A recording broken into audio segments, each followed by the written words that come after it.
The Universal Soldier series has had a sort of renaissance recently, with the two latest direct-to-video sequels, Regeneration and Day of Reckoning, both gaining better reviews than any of the previous films and some decent cult success. It's all down to the director John Hyams, who clearly puts his all into these movies.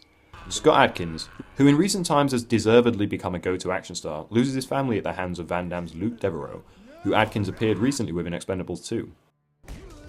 It starts the movie off more like a horror movie than an action film, and this tonal shifting is prevalent throughout the whole movie. Narratively speaking, the film is somewhat shaky, but it allows for Hyams to do some really interesting stuff, with the freedom the direct-to-video filmmaking world offers.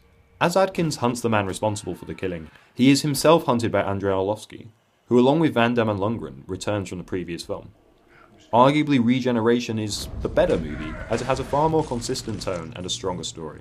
But Day of Reckoning stands out because it does all it can to get away from what we are used to with direct-to-video films.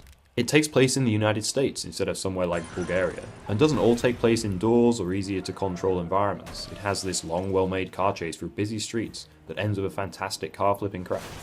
It's well shot with high production value, but it doesn't sacrifice the quality of its action with over-editing and shaky cam. Compare this to a film like Blood and Bone, that though that movie has really great, well-captured action, looks pretty cheap. This movie looks good, and just not relative to other direct-to-video efforts. It looks good in general. Take this fight sequence in a sporting goods store. Here the editing complements the action, matching the flow and beat of the combat. The camera moves with the fighters, but doesn't resort to becoming overtly shaky. It allows the performers to showcase just how good they are at what they do, and it is honestly one of the best fight sequences I've seen in years. The violence is extreme, but it doesn't feel excessive. These are guys who live for violence. The final long-take action sequence represents just how natural it is for these men to kill. They're literally bred for it, or brought back to life for it.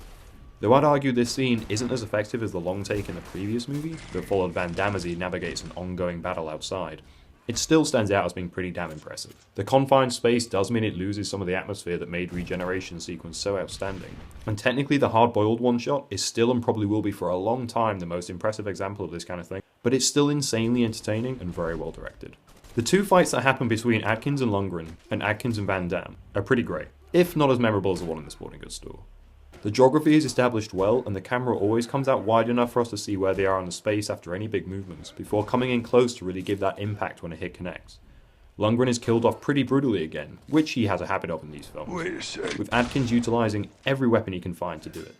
Contrast this with the Van Damme fight that happens shortly after, and you see Hyams changes the style completely. It's a wide open space with minimal weapon options, and allows us to simply see these two titans go at one another. The variety of action set pieces in this movie is great, going from well-handled gunfights to the car chase, to the sporting goods store, the one take, and then these two fights. They all feel different, and yet each follow the same technical blueprint: complementary editing, motivated but not overly active camera, and excellent choreography to support it all. The fact that Luke Devereaux in this movie has become more of a mystical Colonel Kurtz character is an interesting development, and his makeup allows for him to be doubled very easily. Obviously this isn't him, for instance, but at least the cover for his double has a narrative reason for being in the movie. They didn't just put him in a dark room filled with conveniently placed shadows during the fight, but instead used something that is set up well throughout the movie. At least we know, even if he is getting on a bit and depends more on doubles, that he can still do the splits.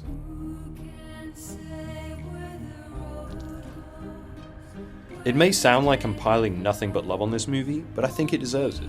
For a direct-to-video sequel to an aging action franchise that was never really that great anyway, Hyams has made something really quite special. There isn't anything else like this movie out there, and if bigger budget stuff had as much commitment to quality action as Day of Reckoning does, we'd have some far better blockbuster cinema.